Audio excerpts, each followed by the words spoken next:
From the Clark Ford Studio in Oxford, Mississippi, MBW Digital proudly presents the Oxford Exxon Podcast. I'd say thanks for tuning in, but why am I going to give you a round of applause for something you're supposed to do, to be frank? And now, here are your hosts, Chase Parham. And broadcast school has really paid off. And Neil McCready. I deserve to be on TV.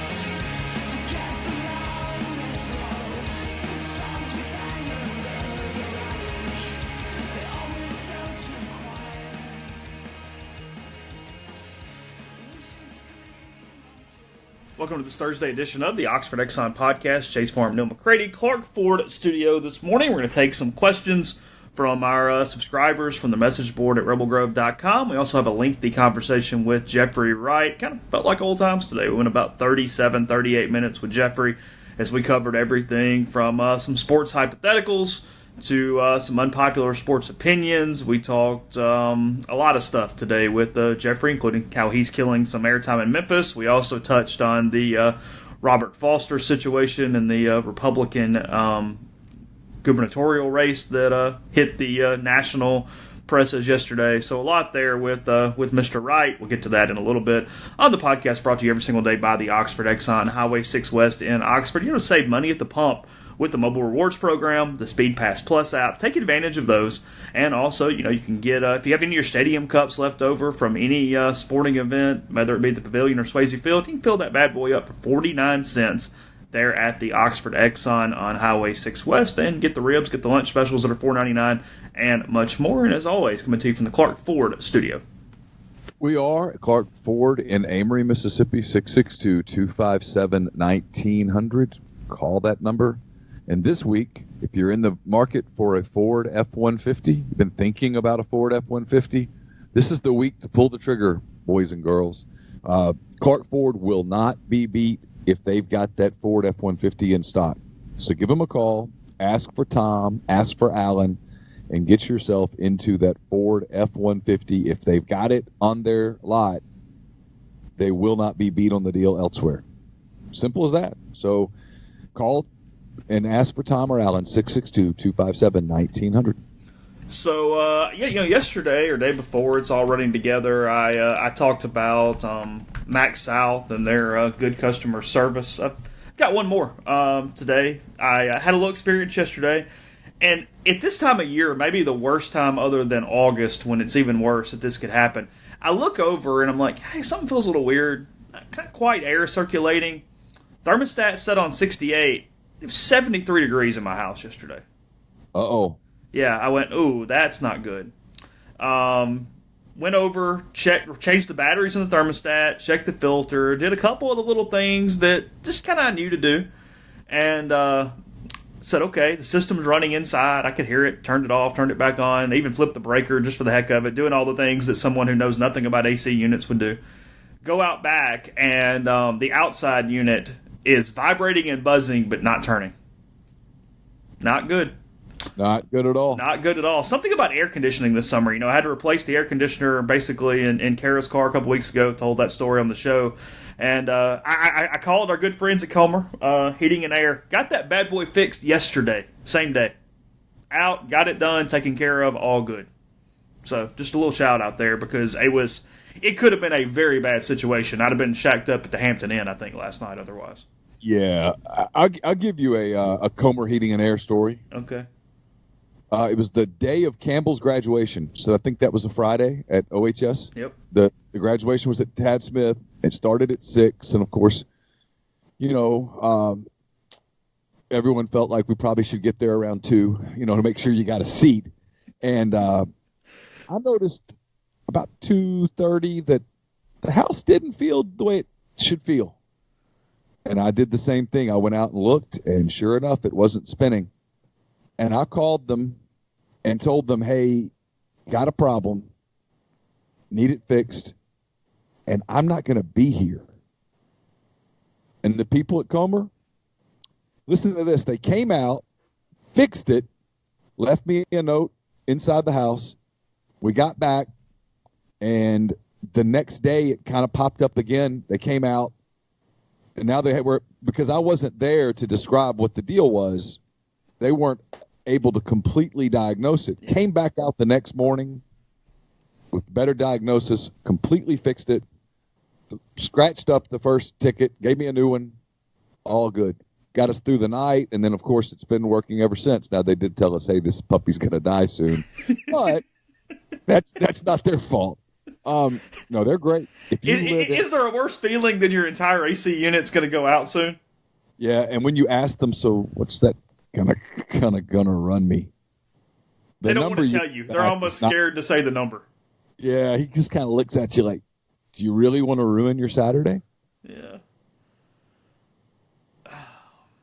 Man. But no, they're great. If you live in, and they've advertised with us before, they're not advertising with us right now.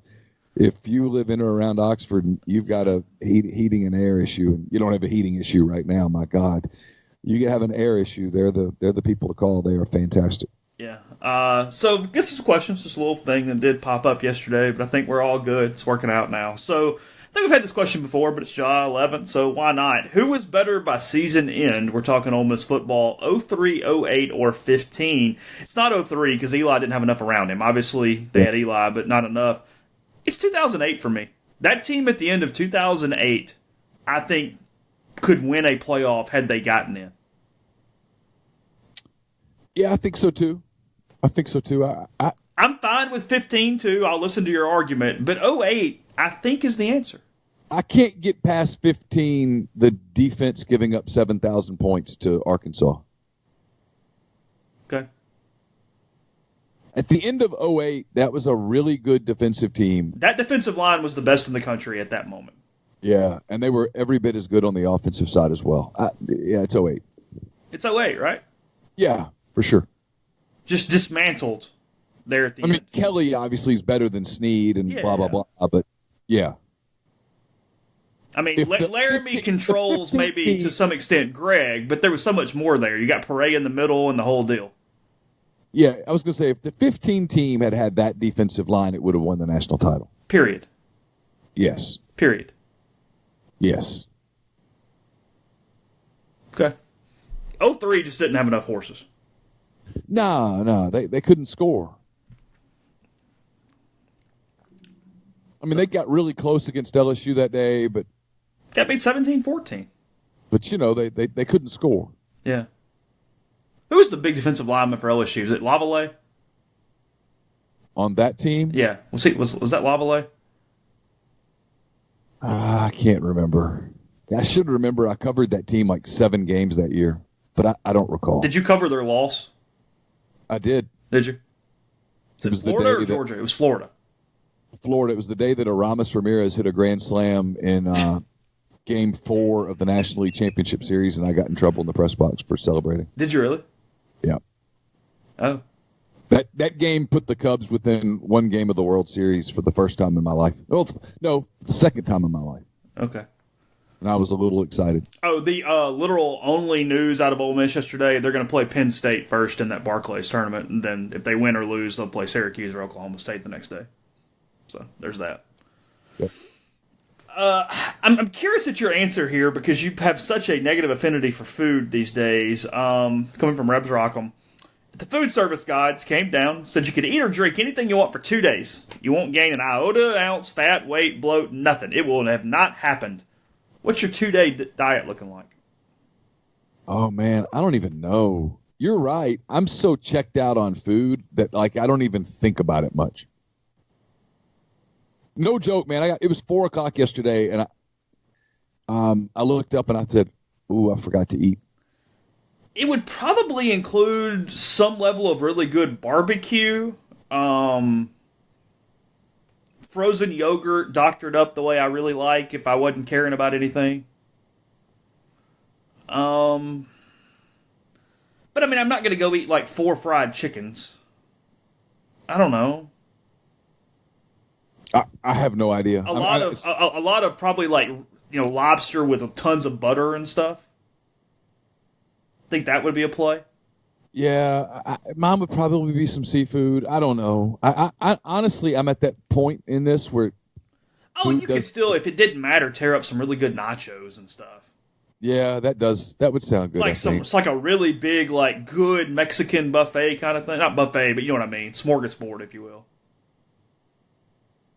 Something like that. Yeah, I guess so. It wouldn't be like, hey, I'm going to go to Burger King and order the entire menu. Oh, God, no. No. That doesn't sound good to me at all. Like a greasy burger right now, even if you told me I wouldn't gain any weight from it, it just doesn't even sound good.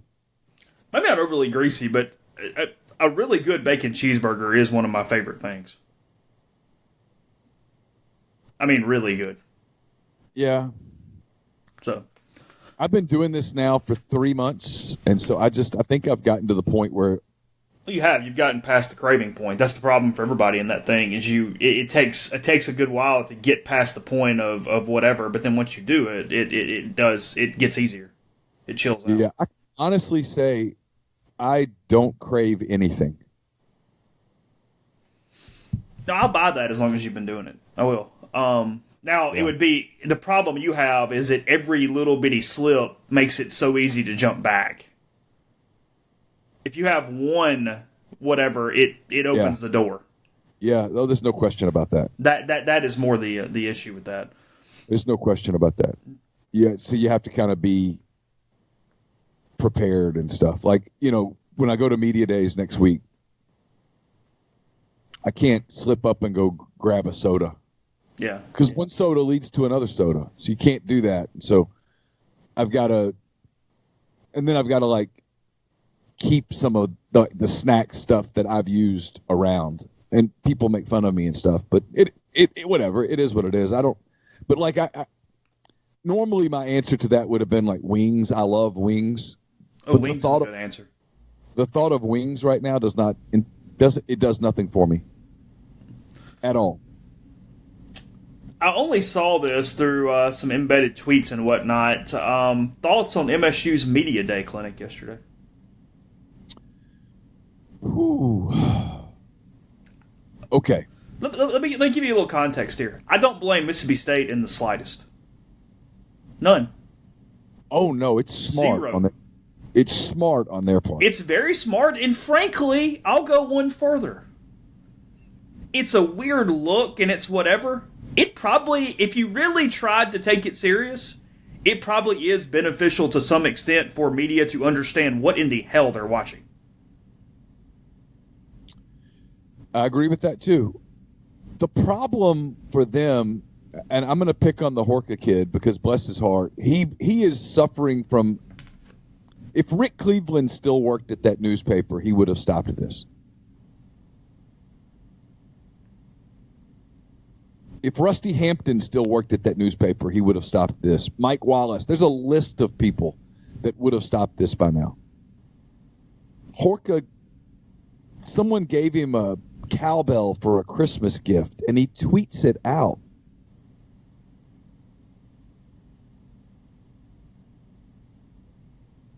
You don't get that integrity back.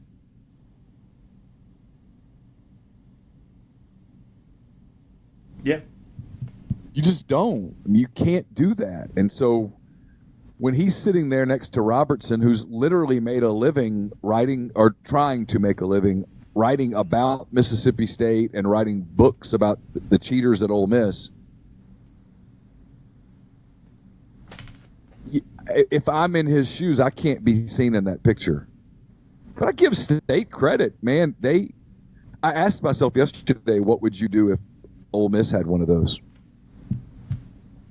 I don't know the answer. I don't think I'd go.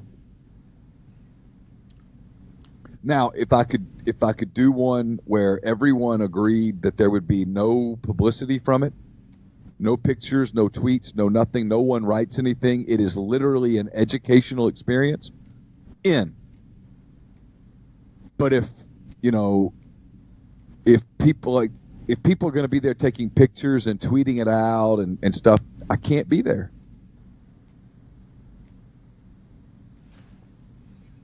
And I would assume there'll be stories written this week, I guess. Yeah, it's that whole thing of if it's on background and it's off the record, and we just wanted to give you guys an opportunity to better understand. Yeah, I would be fascinated to go sit in a room with Rodriguez for a day and try to learn what the hell he's doing. Yeah, I think it's safe to say that won't happen. Oh, I know. That's my point. But Right. But that would be fascinating, though. But with it all completely off the record and it just for background and for knowledge and. So in week 2, when I see something, I go, well, I've at least seen that before. I know what he was trying to do there. Yeah, that play didn't work, but I understand better why it didn't work. Right. It's like Jay Tate and I had this conversation yesterday because Jay got invited by a high school coach who happens to be a big Auburn fan to sit down and talk football. And he was excited about it. I was like, yeah, sure. And he's like, well, you don't do much of that. And I said, here's why. Because if I start breaking down Ole Miss's offense, here's why this didn't work, according to Neil McCready. The odds of me getting at least something wrong are astronomical. The odds of me getting most of it wrong are pretty solid. I don't think that gives me any credibility with the people that I cover. I'm much better off saying, hey, Rich, this part of your offense didn't work today. Do you have any quick ideas why? And then when he says, I got to go back and look at the film, then you follow up on Monday and say, after reviewing the film, what do you think kind of broke down? And then let him answer it.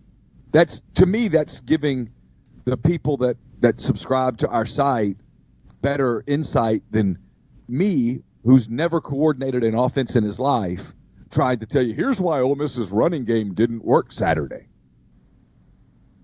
I don't know what the hell I'm talking about. And I don't think you're going to be able to educate me enough for me to be able to analyze that with any real degree of certitude. I'm just better off doing what I do for a living, which is right.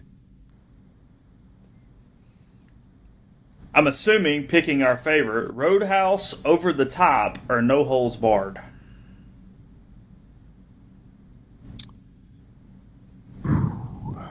Here's your opportunity to make fun of me. I don't know that I've seen any of them. You've never seen Roadhouse on cable even? Just when it's on one of 100,000 times a year? I don't think so. Patrick Swayze repairing the double deuce from Hoodlums? No. Really? Never saw it. Over the Top, Sylvester Stallone, truck driver, arm wrestling competition? I think I saw part of it. Okay. The answer is Roadhouse, although I'm a huge fan of Over the Top. I mean, you turn your hat around backwards, whole different demeanor, whole different situation. You win a lot of arm wrestling competitions like that. It's really a family story, too, because he bonds with his son in the process. I mean, I'm surprised it got left out of the Oscar nominations, but Roadhouse is the answer. It is the king of that type of movie. No doubt. So I'll take your word for it. Yeah, I'm aficionado on those. I'll say it. Let's see.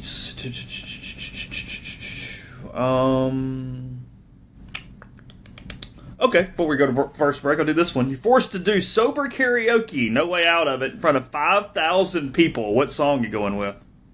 You're going to laugh at me. I'm probably going something Kid Rock or country because I can actually pull that off a little bit.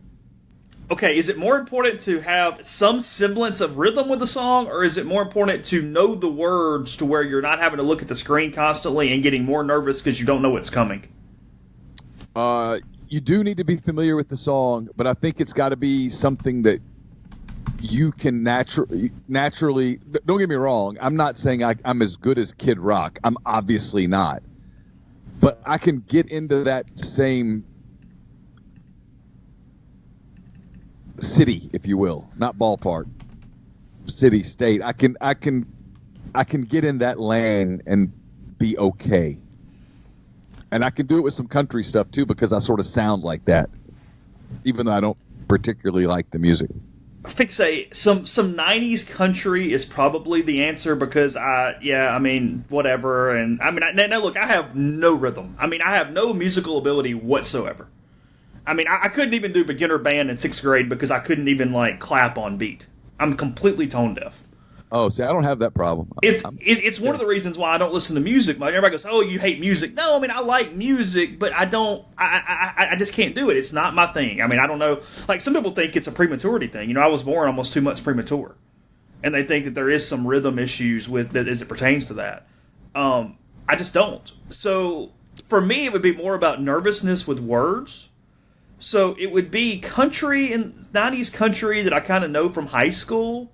Or this is weird, and I don't know if it's because I spent so much time at a skating rink growing up or what. The first song that came to my mind yesterday was This Is How We Do It by Montel Jordan. No idea why, but I can sit right now and sing every word. Just knowing it. Don't know. So, there's that. We'll see. Thankfully, I will never have to do that. I'll never have to sing in front of 5,000 people in my life, I feel like. Have you never done karaoke? I have, yeah. Okay. Yeah. But I was not sober, and it wasn't in front of 5,000 people. Right. Well, that's true. I mean, yeah. Actually, I'm pretty sure I've done Kid Rock karaoke, now that I think about it a little bit. But, yeah, no. Like, I would be a nervous wreck if I knew I had to sing the Star Spangled Banner in front of a stadium crowd. Oh, yeah, that's an impossible song to sing, too. I would be just completely a nervous wreck. So, anyway, podcast brought to you in part by Mastercuts Lawn and Landscape, premium lawn care throughout northern Mississippi, but they offer a lot more as well, from custom playgrounds, retaining walls, pool decks, outdoor living spaces with paver patios, forestry mulching, and much more. The path to your dream backyard, easier than you think. GoMastercuts.com is the website. Get a free quote, or that same free quote by calling 662-607-7773. If you and your friends have been telling yourself that you need to get some Blue Delta jeans, but you can't make it to Oxford until football season, the team at Blue Delta Jeans has a solution for you. Give Blue Delta a call or email and have them come to you no matter where you are. Organize a group of friends and family together, and BDJ will come to your home and throw a house pop-up party. Be the host with the most, and let Blue Delta be the life of the party. I've been to some of their events. Chase has too. They're really cool. They're a lot of fun. It's a neat setup, and it ends up being a lot of fun. If you have a group of friends and some people are interested in checking out the Blue Delta line, their new summer line is fantastic. Get in touch with them. Send them an email, info@bluedeltajeans.com, or you can follow them on, social media and such, and they'll take care of you. The podcast is also brought to you by Pinnacle Trust. Pinnacle Trust, based in Madison, Mississippi. It's got clients in more than 20 states. Who told you about this for a lot? I'm going to tell you how it works. I've been down there with Stacy Wall and the people there, and they kind of walked me through the way they do business. They showed me a couple of different, obviously they took the names and the specifics out, but they let me see the numbers for a couple that made about $60,000 and a couple that made almost $1 million. And they showed me exactly how they put together a specific retirement plan for each of them. They studied their expenses. They put forth a comprehensive, detailed financial and retirement plan that gave both of the couples in this situation a lot of peace. You can get that same peace. Get in touch with them at pintrust.com. That's PINN trust.com. Mention you heard about them on the podcast, and you'll get 10% off your first year's fee. Don't miss 1 minute of the action at the Vault this season as Ole Miss football arrives in September. Reserve your season tickets with the new 2019 season ticket pricing for just $299. For more information, visit OleMissTix.com. And the podcast brought to you by the Westin Jackson. They sponsored my mailbag, which went up midday yesterday, I think, if I recall correctly. The Westin Jackson is home to Soul Spa. It's also home to Estelle Wine Bar and Bistro, where you can sip on a creative craft cocktail or enjoy their curated wine list. It's open for breakfast, lunch, dinner, and Sunday brunch. And so go check out Estelle tonight. Now we'll go to Jeffrey Wright. We'll talk to him for a while. We'll come back and answer a few more questions. Here's Jeffrey. Jeffrey, good morning on this Thursday, July 11th, a time when nothing is going on. SEC Media Day is still several days away, and that's just going to be filler content more than anything else. Basketball recruiting, I'm assuming, has finally at least quieted down a little bit, where you're not in the just constant 24 hours a day penny thing. So when you're talking about... Whoa, let me stop you right there. Sorry. Let me stop you right there. Neil, does he not know that Peach Jam's going on? Hell yeah, man. It's Peach Jam. It's a big evaluation time. I'm sorry. I apologize. Excuse you. Okay, Payments being made all over the country. I mean, I didn't mean payments. I meant guys are visiting with one another. No. Just bump rule. A lot of bump rule. And by God, if anybody gets caught, NC State's going to pay. I'll tell you that. So you're doing. Mark Godfrey's a cheater. Yes. You're setting up about 4 hours of radio a day or whatever it is. In the 15 minutes that you're not discussing Penny Hardaway, what in the world are you doing right now? Oh, my God. Let's see. What have we done this week that's been... Okay. Well, it was cool. Yesterday, this was great from this perspective. Because it is a slow period, we were able to get Mike Lombardi on the afternoon show. Huh. And so I did get to, talk football for 15 minutes. Whoa. Yeah. I don't know. I was really close to unbuttoning my pants too. While we're discussing, I'm like, oh my God, I'm just so ready for football. And I'm sure I could hear ratings tanking immediately. Let's see. Yesterday, what did we open on? Peach Jam. Let's see. Then we went to Mike Lombardi. Oh, God, how dare you, Chase? The Summer Grizz are in town. Oh, good. Or, well, I guess in Vegas. Summer Grizzin'. Then, yeah, it's a lot of that. I will say this. We haven't been reduced to, we've not been reduced to manufactured debate until today. Today's the day. Hey, did y'all do the whole Dan Wilkin thing? Just been time. So it's a delicate spot for a lot of these guys, in particular for Calkins and Parrish, because Dan worked with them, and up until Jeff left and started the Daily Memphian, Jeff was in the Gannett network. I don't know. We had a little fun with it, but not obviously to the level that I would have liked. Not a podcast unaffiliated level, is what you're saying? It's not even so much that. I think the problem is, and I know this would hurt Dan, and I'm not saying that I matter, but Dan doesn't resonate. You know what I mean? If you sit there and go, well, Dan Wilkin said, even in Memphis, it's not like immediately everyone knows. If you say Skip Bayless said, or if you say Stephen A. said, or something like that, it everyone knows what you're talking about.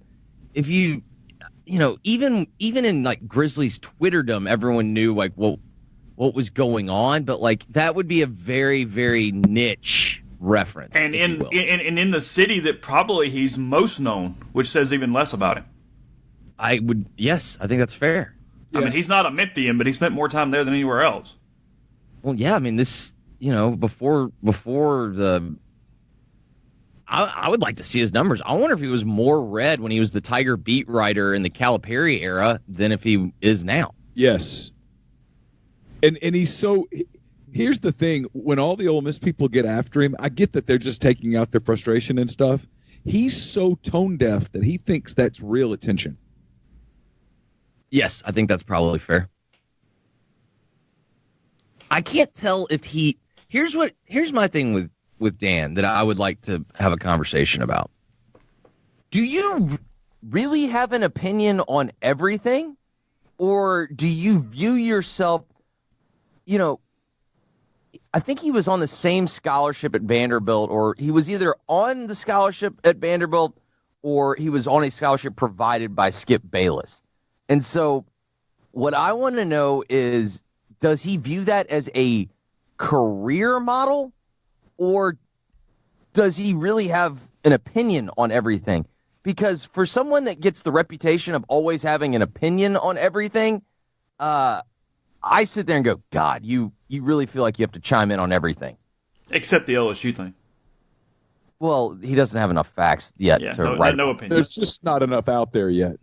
Why is it not more discussed that Mark Emmert is Scott Woodward's father-in-law?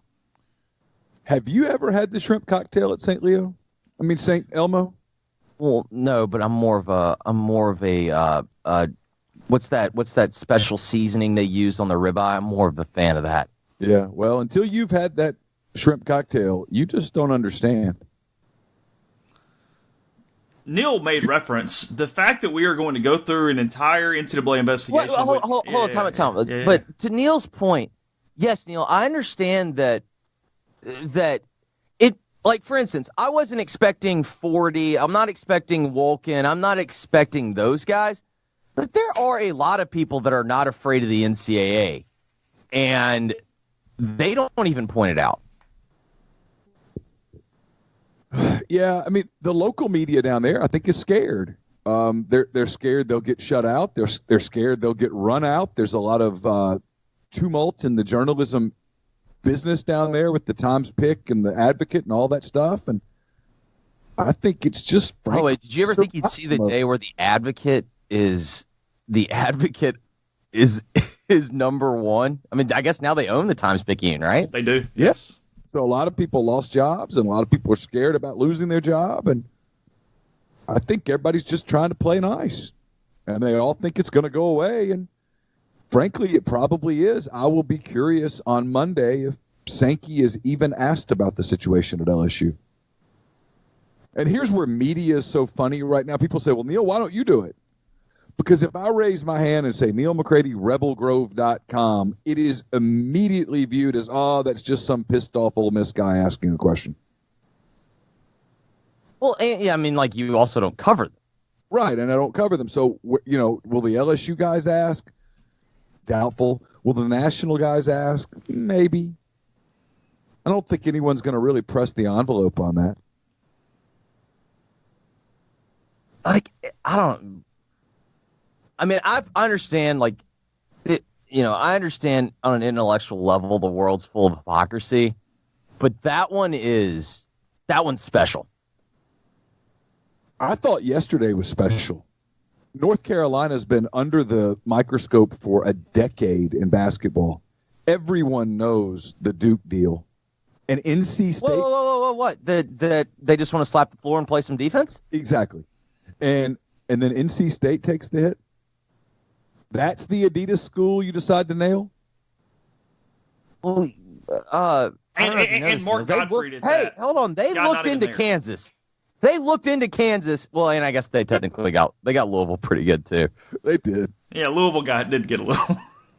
Well, but Louisville had strippers in the dorm rooms, guys. Like, allegedly. Okay, sorry. Yeah. Set up by an assistant coach. According to said stripper. If you're going to go after Mark Gottfried, you got to go after Will Wade and Miller, right? You have to? Yes, I would think. Will Wade has not heard the audio, so he can't really comment. I don't know. He'd love to, though, at the appropriate time. Yeah, exactly. Of course. We all would. He wants to tell his side of the story. Yes. When the time is right. Well, Will, do you have an idea of... Can we get a timeline, maybe, perhaps? Just a basic outline. Listen, we don't need specifics. I've learned when someone in athletics says, we just can't wait to tell our side of the story, that means we're never going to tell our side of the story. No, that means we just can't wait, meaning we hope we either die or get new jobs before that happens. We just need this to go away. That's a very good point. We can't wait to tell our side of the story is really a nice code for we hope we never have to tell our side of the story. They'll pop NC State and they'll bow out their chest and they'll move on with their week. It's going to happen. They got their scalp. Yeah, of course. I mean, we'll see what NC State does. Is NC State going to refuse to speak English, or are they going to play the game with them? I don't know. Well, I mean, if they can throw Gottfried and Early under the bus and let them take the overwhelming majority of it, then they'll cooperate. Yeah. Yeah, kind of like what UConn did. Yeah. UConn did with Kevin Ollie. I've never seen a school that celebrated NCAA sanctions quite like UConn did when basically it all went to Kevin Ollie. I mean, if NC State comes back and says, I'll tell you what, we'll hand you those guys on a steak, and hey, we'll surrender. We'll even let you strip us of some wins back in those days. Just don't hit the program today. Yeah, they'll do that, sure. That sounds like a familiar path that should have been taken somewhere else. I know. Yeah. You were saying. Now, how's Bart's relationship with the Lord? I'm just worried about him as a person right now. I'll tell you this. I don't see how you can hit Mark Gottfried and then not hit Rick Stansberry. That blows me away. I know Rick's relationship with the Lord's really good. He loves the churches. Loves them. Loves donating to them. Loves spreading the word of God. Yeah, it's almost like if you put money into a church. Yes. When it comes back out of the church, it's so much cleaner. It is. It's almost like the money was laundered. Almost. But instead, it's actually cleaner because it's now washed with the Holy Spirit. Exactly. And the blood of Christ. It's amazing how that ends up. I don't know what this is referring to. I saw Kepka's chick's dress last night, but otherwise I was told to ask you, Jeffrey. I got a tweet, a notification yesterday. It said, please get Jay Wright to discuss the fire on the front row at the ESPYs, Drew Brees and Brooks Koepka. # this girl is on fire. So I had an emotional crisis last night. Okay. I think I might be liking Koepka's girlfriend. I think the psycho chick that was showing her nipples? Yeah, but here's why. Okay. They were very spectacular nipples. I love my girlfriend. My girlfriend goes, do you think that was an accident? Well, yeah, no. That's a good point. No. Hold on. In fairness, I'm not trashing on my girlfriend. She had a legitimate point. Her point being, they're on a red carpet. What happens if part of why that photograph was so revealing is because of the flash? Yeah. And the pun absolutely intended. And I was like, I just go, sweetheart, that was not the flash of the camera. That was intentional. I think that was a lot of female thought, because even Kara goes, "Hey, you got to be mad at like the dressmaker or whatever," and I went, "No." Oh, come on. No. But here's the reason why I think I'm starting to like Koepka's girlfriend. Okay. She is leaning into this being the attention whore. Like, but how can you? Well, hold on, Jeffrey. How can you like her and then you got into a fist fight over Ellie Day being on camera? What's the difference? Because Ellie Day doesn't own it. At least Jenna Sims is owning it. Like, Jenna Sims, she's looking for new ways to reinvent herself as an attention whore. Like, it's something every week. And think about this. This is a sport in which Koepka only shows up 4 weeks a year. Well, I tell you what he's doing the other 48 weeks a year. That cat is in the gym. I thought you were going a different direction with that. I was going to stay on topic. But he's in the gym. Yeah, I think that's I think I'm going to go out on a limb and guess Jenna Sims is a workout herself. So if she's still around, she's going to be completely obnoxious to the Ryder Cup next year, isn't she? Oh, yeah. God, what's the half-life of a Jenna Sims? That's what I'm saying. She's probably not still around at the Ryder Cup next year, but if she is. Well, but she's been around since Aaron Hills. Okay. He would be advised not to dump her unless she has another landing spot ready to go, because she's the type that would attach herself to somebody new on the tour. Yeah, but that's Koepka's in this rarefied air. Now, I don't know how long it can last, but right now there's no one better than Brooks Koepka. Like, you can't, she's basically with like peak Tiger in terms of where Brooks is in relation to everyone else. Look what happened to Ricky Bobby. He was on top of the sport. I know. And he had a crash. His wife left him for his shake and bake buddy. It can happen, man. But with advances in modern science, my high level of income, it's not crazy to think I can't live to be 245, maybe 300. It just goes to show the arrogance, when thinking you could live to 300 years and you look up and Leslie Bibb's taken right from underneath your nose by Cal Naughton. Exactly. It's a tale as old as time. Where's the President's Cup this year? Royal Melbourne. Oh, okay. Boring. Okay. That's right. Yeah, I know no one cares anyway. I was just hoping for a good location where she might get into some trouble or something.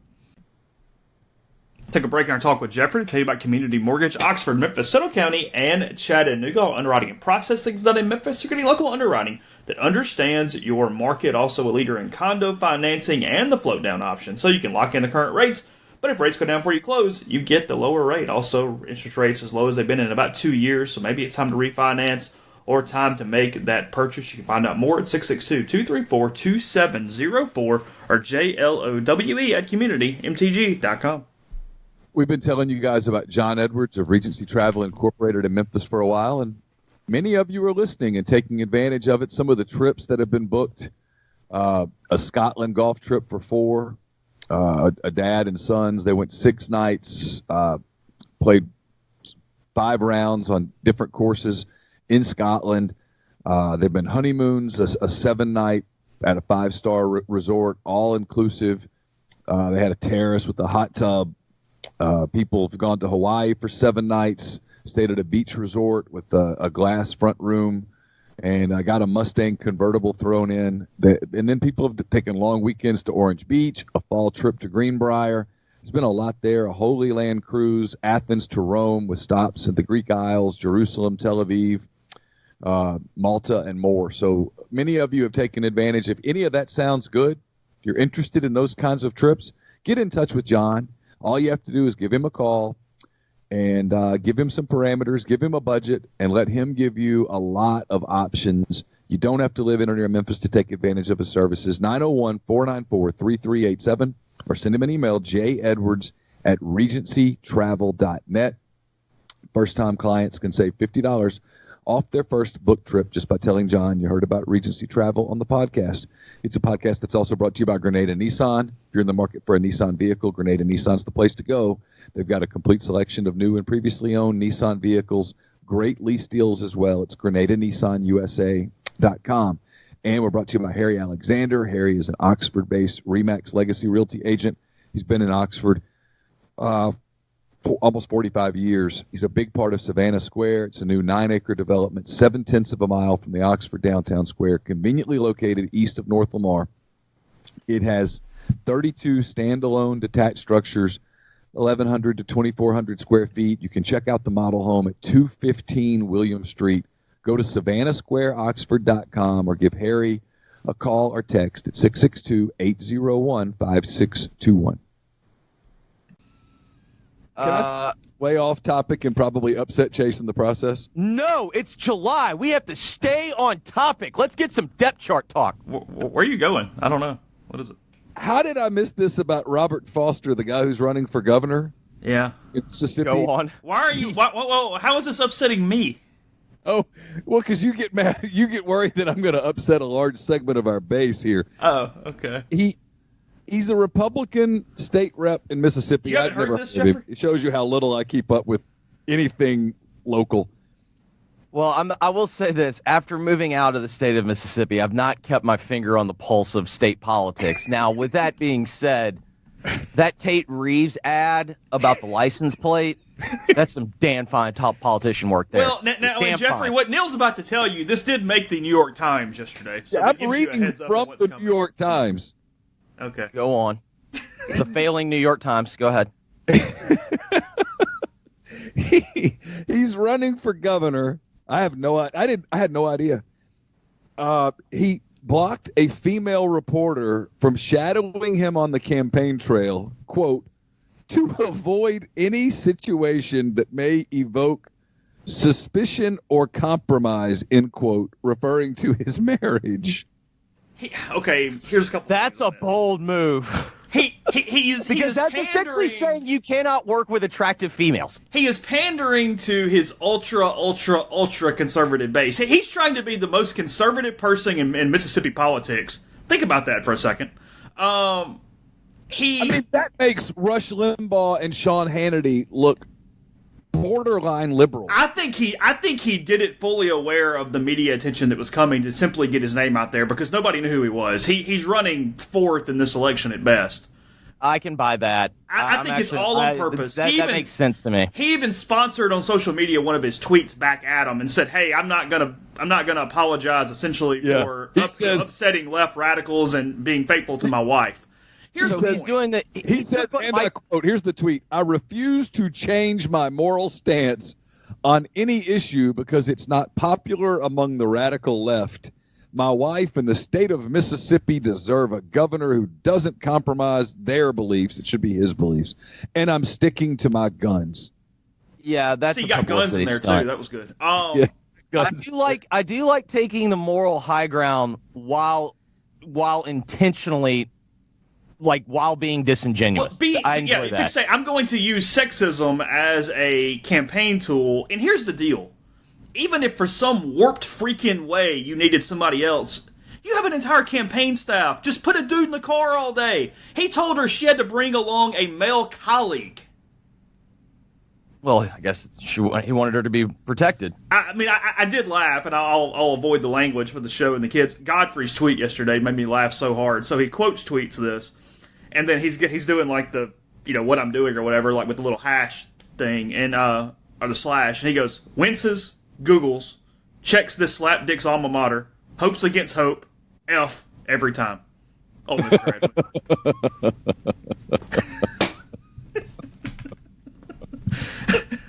Steven's good at Twitter.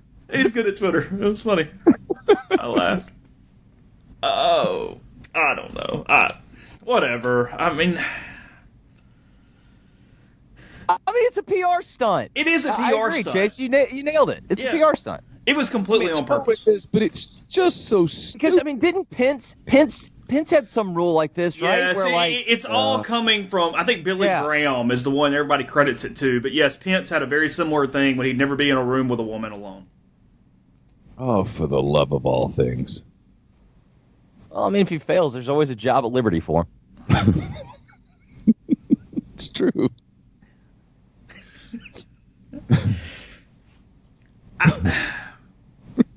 Maybe he could coach tight ends. Oh. Yeah. Is that the position there? Well, that's one where the unqualified people always go. Well, it's typically where the recruiters go, but we know how that works. Yeah, that's what I'm saying, the unqualified ones. Yeah. I don't know. I feel bad for the reporter because, she catches all this hell now and has to deal with this for no reason. Yeah, but then at the end of the day, basically, if someone wants to make a PR stunt out of me by calling me super hot, yeah, I'm fine with that. Ooh. Oh, yeah, sign me up. Yeah. Well, hold on. You're gonna insult me by saying I am so good looking that you don't trust yourself? Yeah, that'd be quite nice to hear. Yeah, sign me up. That's why I had to leave, Neil. Sorry. I thought I could take it, but I am human. You were so good looking that we just couldn't stand ourselves. I know. I listen. I took myself out of the race for that reason. Are any of the other Republicans in this race? Are any of the other Republicans in this race going to use this to their advantage now and try to fight this, or because there is this segment that is so conservative in the Republican Party in the state, they're scared of fighting back on this? Well, I think it's not even so much that. It's, do you really want to punch down to this guy? That's if it sounds like this guy can't win. So if he can't win, so you don't. A, you don't want to acknowledge it because you're punching down. Yeah. And then B, if you're running for a Republican, if you're running, don't alienate part of the base you might need later. Yeah. Okay. Fair enough. Do those people actually exist? Yeah. Oh, yeah. There's a lot of people that exist. Yes. No, and it's not sadly, it's not a small number. Yeah. They're just not on Twitter. And they're damn sure not reading the New York Times. So. I'm already ready for the election to be over. I'm done. I'm so is the Waller, is he a Republican or a Democrat? Republican. Waller, Reeves, and Foster, the main Republican candidates. Who's the sacrificial lamb from the Democratic Party? It's actually Jim Hood, who's a very qualified candidate. They have a very qualified candidate this year. But why would Hood want to run? What do you mean?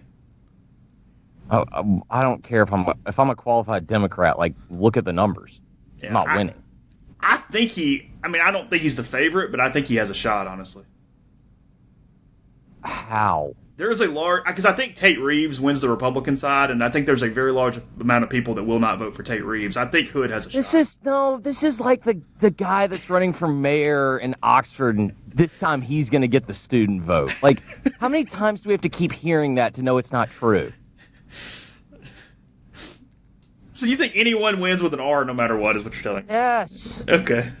I agree. Until I see otherwise, I'm a Missourian on this deal. Show me. Okay, that's fair. I mean, I'm not saying you're wrong, by the way. I'm just no, I know. I get it. No, I mean, I'm not. I'm usually the skeptical one on this. I'm going to bet against the Democrat until I see a Democrat win. I mean, who's the last Democratic governor? Musgrove. And Ronnie was what, late 90s? After that, I think. But yeah, it's been a little bit. All right. Because Musgrove came in after Ray Mavis, right? Neither one to be on. All right, here we go. I got the list in front of me. Okay. Phil, Haley, yeah, Ronnie was from 2000 to 2004. Okay. No, Fordyce Fordyce, was between them. That's right.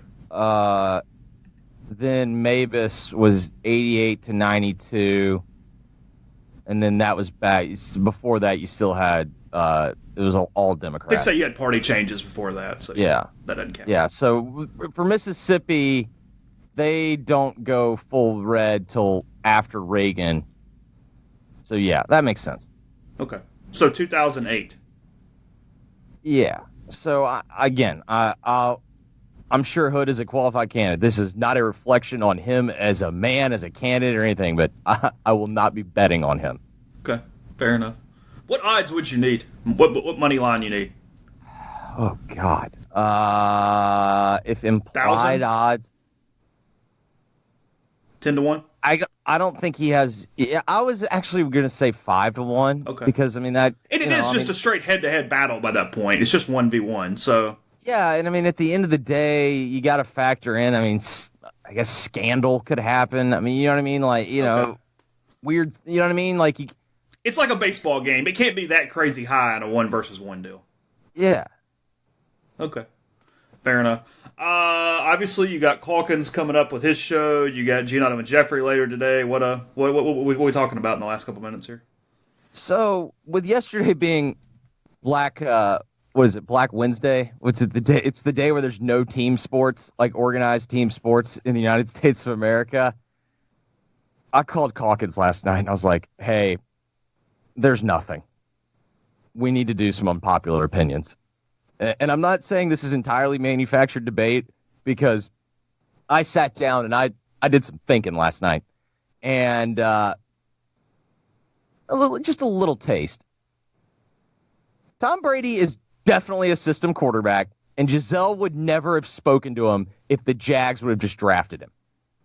And if you want my support on this claim, Tom Brady's most famous pass is a fumble. The most famous play that you think about when you think about Tom Brady is the tuck rule, and that was a fumble today. Neil? Eli, Rodgers, Russell Wilson. Don't even get me started on Breezes. Every single one of these guys has, when you can name a bunch of passes right off the top of your head of great throws. I'm having a hard time disputing your point, because one of his throws is not coming to mind right now. So if you think any of the other quarterbacks you named were drafted into that same system as the Patriots, they would be the same exact situation as Brady or better? 100%. If Drew Brees was a Patriot, he'd be like the best quarterback of all time. Yes, 100%. And then if you want a Drew Brees take, Drew Brees isn't given his due because he's short. Here's a question. Here's a what-if question along the Brady lines. If the officials don't screw up and overrule the call in that Raiders game, and the Raiders win the game, I mean, technically the officials actually got it right at the time. They just changed the rule. Okay. Walt Harris actually got, not Walt, whatever. He actually got it right. But you know what I'm saying? let's say that the rule had not been there, that play Sure. doesn't get overturned or whatever, and the Raiders win the game. Does the Patriots dynasty even happen? I still think it does. The bigger question is does Gruden to Tampa ever happen? That's true. I think it still happens because by that point, Belichick had decided on Brady. At that point, he decided on Brady, and I still think Belichick is more paramount to their success than Brady because Belichick controls everything. So I still think it happens. Do they win 5 rings? I don't know because the other aspect of Brady, what makes Brady so great is you can't beat him before the snap. But, I mean, if you want to do something really funny, and shout out to Dylan for pointing this out to me, just type in Tom Brady deep ball gifs into Google. It's pretty funny. Not a good deep ball thrower. Elite underneath thrower. He's a system quarterback. Yeah, he's made the most of being in that system. That's probably true. Of course, that probably applies to a whole lot of people, right? I mean, Joe Montana's a system quarterback. Yeah, if Joe Montana never gets Bill Walsh doesn't take him. Yeah, with Bill Walsh, it probably never happens. I mean, to me, it shows like the fickleness of it all. You would have Breeze not a system quarterback? No, Drew Brees would have had success wherever you can't teach that what accuracy. He does. He's the most accurate quarterback in NFL history. But he's accurate with the deep ball too. Yes. Which is why I think there's a regression. It's why I don't like the Saints this year because I don't think he's going to be as good with that seam route and the ball 20 yards down the field. I'll take that bet. I don't know, dude. He regressed so much there at the end of last year. I think they leaned on. Did he regress or did y'all just get hurt up front? No, he regressed. The throws were not the same after the Cowboys game. Now, he took a shot in that game. He did. I think that's the other thing. The Cowboys do not get enough credit last year. That defense was salty. They're good. They're good. Here's a question. You know, in the NBA, like with Kawhi Leonard, for example, the Raptors this year, they really were careful with his usage. Yes. I mean, they threw some games, if you will, where they said, hey, you know what, not playing tonight. Never playing on a back-to-back. Never playing both ends of a back-to-back. Was it 60? I think he played 60 regular season games.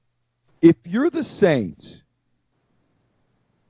I know home field and blah, blah, blah, I get it. But it's more important, in my opinion, that you have peak efficiency, peak health Drew Brees in January than it is that you're playing the game in New Orleans. Do you let Bridgewater have a game or two? God. Results be damned. The Falcons are going to be good. It's only 16 games. You can't throw one. The margin is too small in the NFL. Oh, man. I'm not as anti this as Chase is. I guess the bigger question I have if is, you start 9-0 or something, okay, but no. Well, otherwise, the bigger question that I have is resting one or two games. Like, for instance, I think resting 20-something games in the NBA, like, I can understand how that matters. I wonder if resting 2 NFL games, like, on the scale what's the factor? You know what I mean? Like, how much impact does that have? Yeah, I guess it would be this, and we're comparing sports, which doesn't work. But and the bigger problem is, the travel with the NBA, like but I do not dismiss your question. If you're not the starter, you're not making all those throws all week either. You are giving him a break. You're fully giving him the week off. I mean, other than some conditioning, obviously, but you know. No, he's the backup that week. Yeah, and so he gets backup reps that week. which is a lot less reps. It's a lot less work. It's a lot. In the NFL, you barely throw outside of warm-ups. Yeah. I'm so hypothetically, you pick weeks where Bridgewater would be a decent matchup for opponents. It's you've got Clayton Kershaw, right? And you say on this turn through, you look at each other in the meeting and you say, hey, the bullpen's kind of fresh. We're taking him out at 70 pitches no matter what. We're just saving some bullets in the arm. We're judged by what happens in October, not what happens in June. Or hell, we're going to skip his turn. We're going to say he's got a toe injury and put him on the IL for 10 days so that he can miss a couple of turns. We just want to give him some rest. That early Saints schedule, by the way, sucks. Oh no, we had some buddies that wanted to go we wanted to go down and like have watch a game one weekend. First off, getting 5 guys that half of them are married and 2 of them have kids, that's impossible to figure that out. So that was another nice you're getting old moment. But man, it is to do the way we want to do it, like to find one of the early games. God, that schedule's gross. The Saints, in the first 7 weeks of the season, have games against the Rams in L.A., at Seattle, Dallas, at Jacksonville, and Chicago. Ooh. In the first 7 weeks. First place schedule, baby. My God. Now, the back half's not bad, but, ooh. And even the back half's got games against the Colts. So, Neil, do you rest him on road games? I think about it. Do you rest him, let's find it, at Chicago week 7? That's the one I was getting ready to point at. Let's say you look at that and you go, hey, you know what? Probably not going to win that thing anyway. It's going to be hard to win. That defense is really good. They're going to hit the quarterback. Let's not get him beat up. But here's the problem. You know Chicago's going to be good. You know Chicago's going to be good. You are probably not winning a freaking NFC title game in Chicago. That's the one where I look and go, I get you say home field doesn't matter as much, but it does when we're talking about the Superdome versus Soldier Field. It didn't matter last year. But more importantly, it's one less game going up against that defensive front. I mean, I get listen, I'm kind of playing some devil's advocate. It kind of did matter. No, this is more of like an exchange of ideas. I don't feel like anyone's truly. I don't feel like anyone has can definitively say one way or the other right here. Right. So here's the thing. If you're the Saints and you're thinking about this, the question you have to ask, because I agree with Chase that he was not making the same throws at the end of the season last year that he was making at the beginning. No, I've got a better game for you real quick. The next week, play him against Chicago, try to win, beat the Bears. The next week is the week before your bye. So you're going to get 2 weeks off if you do this. Arizona at home. Just win the game anyway. And if you lose it, you lose it. But here's my thing. Play him against Arizona. To finish what I was saying, but that's a stat game. You've got to sit down with your people, and you have to say, why was he not able to make those throws? Was it just age? Did he get hurt and he didn't tell us?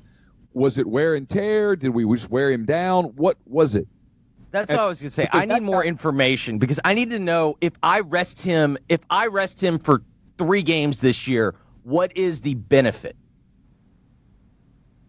And I understand it to a medical degree and a scientific, that's an unanswerable question, but we can give an outlook, if you will. Right. It's that thing of when he's fresh, are his throws better? Can he throw the ball harder? Can he throw the ball further? Is he more accurate? Blah, blah, blah. And if the answer to that stuff is yes, then you have to figure out a way to keep him fresh. I'm not dismissive. I am not dismissive of the idea.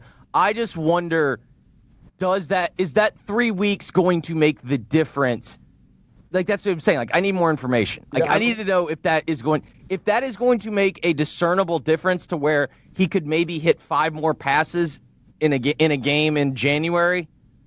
I might think about it. Well, here's what's interesting, Jeffrey, is that you know that they have the analytical data that's there to analyze miles per hour, spin rate, everything. Oh yeah, no, they have all the next gen.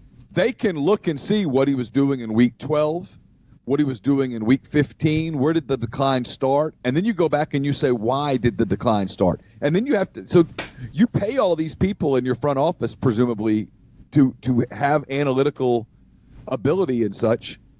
Yeah. Data analysis, and they've got to come up with the right answer, and then you go from there. And it's quite possible that they look at it and say there is no correlating data. Yeah, it's an interesting topic. I don't know. Jeffrey, good luck with your takes. Talk to you soon, bud. All right, guys. Thanks to Jeffrey for a whole lot of time on this Thursday morning. Get back to a couple more questions in the close of the podcast in a second. First, tell you about G&M Pharmacy. They're on South Lamar in Oxford. You can give them a call at 662-236-2222. You can transfer your medications over to them. Well, they'll take care of you. They also will deliver to your home or workplace. And they offer MedSync to fulfill all your prescriptions at the same time every single month and make it easy on you to know where you are in that process. Also, been telling you for the last few weeks about Sildenafil, their brand alternative to Viagra and Cialis and other things. It's cheaper, it's frankly quicker and more effective there, and you can get it without even talking to anybody. If you need some discretion, TysonDrugs.com, G&Mpharmacy.com. You click product request, and you request a prescription right there online. So again, 662-236-2222. Podcast also brought to you by Oxford University Bank. OUB offers its customers the absolute best cash checking account. It's called Kasasa, and with Kasasa, Oxford University Bank will pay customers 2.5% interest on their balances up to $50,000 and refund ATM fees nationwide. They also have a commercial checking account now paying 1% interest as long as you keep $10,000 in the account. It comes with fully interactive online banking. To learn more, go to liveoxfordbankoxford.com or call 662-234-6668. OUB is FDIC insured. The podcast also brought to you by 7 South Tailgating. 7 South Tailgating is owned and operated by husband and wife duo Kyle and Jordan Thornton. They're both Ole Miss alums, Oxford locals. Kyle's a former Ole Miss baseball player. Jordan, a former Ole Miss football staff member.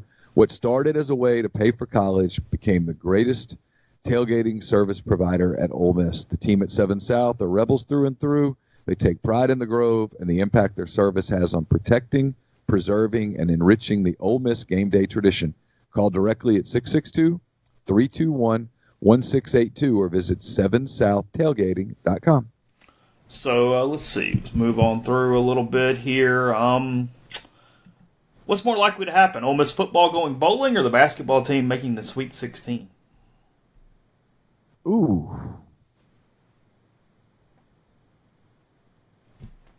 Bowling. Yeah, I mean, I'm going to go with 6 wins is more likely than Sweet 16. Sweet 16 takes an upset or being really, really good. Yeah, I think they're a year away from being a contender for the Sweet 16. If I'm wrong, I'm wrong. I'm not saying I don't think they can do it. I think they're a year away from that. Yeah. Had you said tournament or bowl, I would have said tournament. Yes. Might have even said tournament if you said win a game in the tournament. I think. That's another bar, though, to say second weekend. So, based on returning talent level of Ole Miss baseball, do you expect them to be whatever? I don't know yet. Let's see. I mean, they're not going to be bad. I don't think they're a national seed. I think they're somewhere in the middle. I think they are going to be a team that is between 15 and 30 nationally, somewhere in that ballpark. If everything fell right, then sure, they could be a host. If it doesn't, they're probably a 2 seed, and they go on the road somewhere. It is their worst on paper, which doesn't always mean anything, team out of this little 4-year stretch, meaning 2 years that have passed, and then what is expected to be in 2021 as well. Now, Arkansas was able to jump back into their kind of reloading process because of a couple transfers. We'll see if Ole Miss kind of gets that with Leatherwood or Cale Baker or Braden Forsyth or some of those guys. But as of right now, I think it's one of those sort of 15 to 30 type teams as they move forward. Favorite intern, Jeffrey or Chandler? Well, it's Jeffrey, but I would kill for a Chandler every semester moving forward. I'll put it that way. I wish Chandler would clone herself and send the clone here for a while. Yeah, Jeffrey came along at the perfect time to do what Jeffrey does. He is a dear friend. He still talks to us every single Thursday. It's Jeffrey. but I will say that Chandler would be really helpful at this point. Yeah, Jeffrey's very talented. There's no question. We'd love to have a clone of Jeffrey roll around as well, but Chandler was remarkable. Yeah. Yeah. So anyway, she and I even worked together by ourselves once or twice, and nothing came of it. So see, it can be done. Amazingly, nothing happened, is what you're telling me. Amazingly, nothing happened. That's true. We did not always supervise each other in our encounters. No, and it never crossed my mind that she wanted anything to do with me sexually. It just never. That thought never crossed my brain. I can guarantee you that she probably had no desire in either one of us. I can promise. I think that is a safe bet. I think the thought either never crossed her mind or nauseated her to the point of sickness. She's in Charlotte now. She's doing a hell of a job. Yeah, she's going places. Yeah. I don't know that she needed us, but I knew from the very first day, she goes, I don't really care about sports. I just want to be able to put it on my resume that I did it. And I said, okay, good enough. Fair. Works for me. Yep. So I wasn't offended. No. All good. Oh, gosh. Anyway, from a business standpoint, if you could change one specific individual event in Ole Miss's history in the last 10 years, good or bad, that would have benefited you business-wise, what would it be? Ooh, that's a good question. Might have to think about that one for a few days, because there's probably a very obvious one that I'm going to have a hard time thinking of in 15 seconds to keep the dead air out of the podcast. Yeah, that's a great question that's worth... Because I don't know if our business, because of the NCAA stuff coming, like, you know, the early thought is, okay, well, they beat Arkansas, maybe they're in the playoff and all that stuff. But I don't know that changes us business-wise, given what was coming. No, I think you're right. The answer that comes to mind is they would never have released the horrible PR statement about Lindsey Miller. If they beat Arkansas? No. If they don't do that, maybe the second letter never happens. Okay, but hang on. And again, the question is phrased us business-wise. I am not doing this as in I prefer this. That letter didn't hurt us, our business. No. It hurt Ole Miss. It frankly increased our podcast numbers, to know the truth. Probably helped us. Yes. We're being honest. Yeah, that's not the answer because that's not the question. Two things sell for us. Great and terrible. Great and chaos. Yeah. Now, win 11 or win 1. See, this is the thing, and when I say something like that, it always gets back to the people we cover, and they take it as a very negative. And so I'll say to you out loud what I say to them, which is, my job is not impacted by whether they win or lose. My job is easier if Ole Miss wins. It's easier. Yeah, perfect world, they win national championships and Omaha Bursts and Sweet 16s every single year. Yeah, and then the head coaches, after about 3 years, are hired by the Dallas Cowboys. We get to have a coaching search, and we do it all over again. And I'm I'm covering happy people. I'm getting some access because why not? Message boards thrilled with everybody. Yeah, everybody's good. But,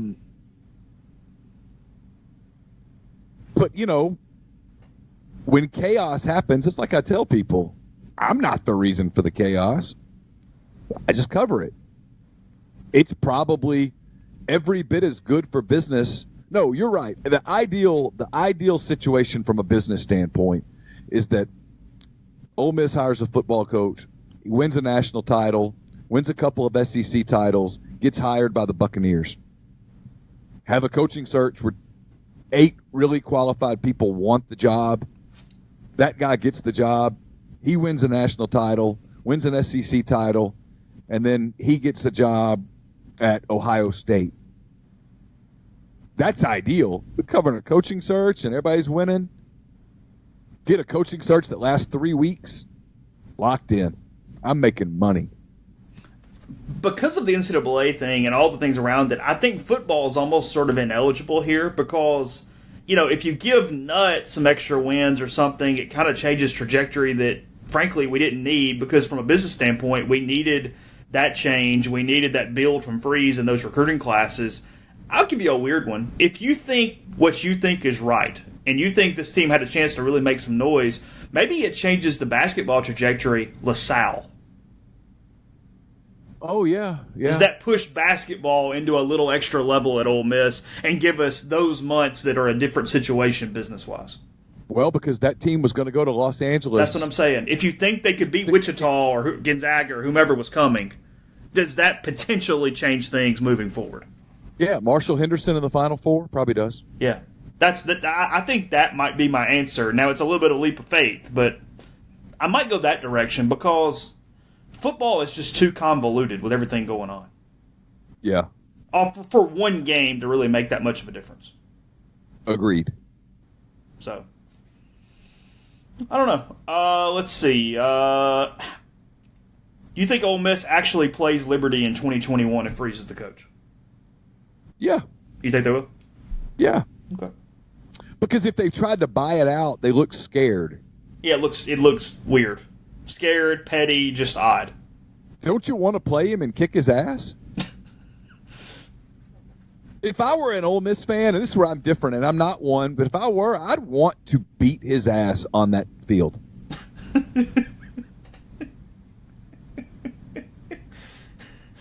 Just run that puppy up, right? Yeah, I mean, I know some people, he did a lot of good things, and I'm going to honor him. He wrecked your program and humiliated it while he was at it. This isn't Russell Westbrook returning to Oklahoma City with the Heat next year, where they might as well just go ahead and set 20 minutes aside for the ovation he's going to get. Hell yeah. No, if Ole Miss were to buy out that game because they didn't want the whole Hugh Freeze thing, I would write perhaps the most scathing column of my career.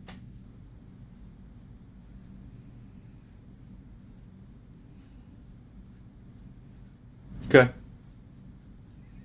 I mean, you didn't call I'd for AD to be fired absolutely play that game.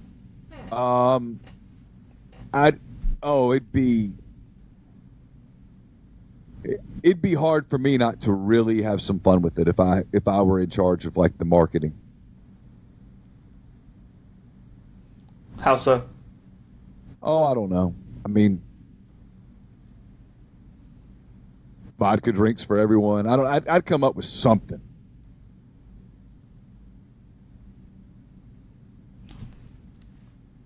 It would be an easy week to troll. Oh, you could troll.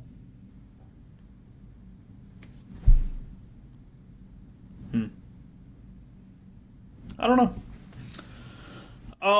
So a lot of good questions. Actually, well, I'll answer some on the message board later in the day because there are some stuff that's football, sports related that we did skip over just from a time standpoint. We kept Jeffrey a lot longer than I necessarily thought we would, but he had time. He had done a lot of pre-work for his actual job earlier in the day, last night, and more. No show tomorrow. Are we back on Monday? Is that correct, Neil? Yeah, back on Monday from Birmingham. I'll be there, and we'll tape that morning. And then the plan is I'm going to go over to the Winfrey late Monday morning and start getting some interviews with people, and it'll be a heavy interview podcast. Ole Miss goes Tuesday morning, so I'll try to get enough interviews on Monday that you can have a Tuesday show, right? Throw a Tuesday show together, and then we'll talk about Ole Miss's appearance, and we'll have more interviews on Wednesday and more interviews on Thursday. I'm coming home Wednesday after the stuff's over. I won't be there for Thursday's media day. Okay. By the way, I'll give you some credit because I don't know that I would have thought of it without like looking up things on the internet or something. The best smell in the world from your mailbag being bacon might be a really that might be the perfect answer. Yeah, bacon in the oven, man. Because it just changes. Well, I mean, it doesn't have to be in the oven. It smells in the skillet too. It does, but in the oven, I'm telling you, for whatever reason, it's a different smell. Really? Yeah, it's almost got a little sweetness to it. Why? And I don't know. It's just I guess it's the way it chemically breaks down. It's awesome. Okay. I mean, it smells like bacon, and it still has that smoky perfection that bacon is, but there's just a hint of sweet to it, and it's like having the absolute perfect candle that just lights up the whole house. So going full circle, bacon might be included in that 2 days of whatever you want to eat. Oh, yeah. I mean, now, You talk about something I miss. I probably do miss bacon. Turkey bacon, which I have a lot, does not replace bacon. Regular bacon's not bad for you because you're so no sugar, no grain anyway. Yeah, I know, but I've really tried to give pork up. Why? Pretty much completely. Why? It's not bad for you. No, I still want to go down that path. You start doing ribs and stuff. I just don't. I've pretty much given pork up. Okay, fair enough. Like sausage and stuff, I just don't eat it. Okay, fair enough. Your mailbag is up at rebelgrove.com. Some recruiting stuff as well. There's a hot board or something up. Is that right? Something like I put up a big hot board. Okay. There's a soft verbal coming out. Yep, within probably an hour or two. Yep. And then I did an interview for those of you who will miss tomorrow's podcast. When I say miss it, meaning like you wish it was there. I did a long beer garden with Ryan Brown of WJOX. It is an hour and 1 minute with Ryan, and it's 54 minutes of either silliness or college football related silliness at times, and then 7 minutes of Major League Baseball at the very end. You don't have to weed through it. It's there at the very end. Ryan's a big Nationals fan. We talked about the decision that the Nationals have coming up with Anthony Rendon, and then we talked about whether Scott Boras has been neutered a little bit based on what's happened with free agency the last couple of years in baseball. So there's some baseball talk at the end, but it's almost all college football, including his thoughts on Ole Miss. So it's a beer garden that I think you'll enjoy. Okay, so that'll be up on the network, all the places you get our podcast, and we'll talk to you again on Monday.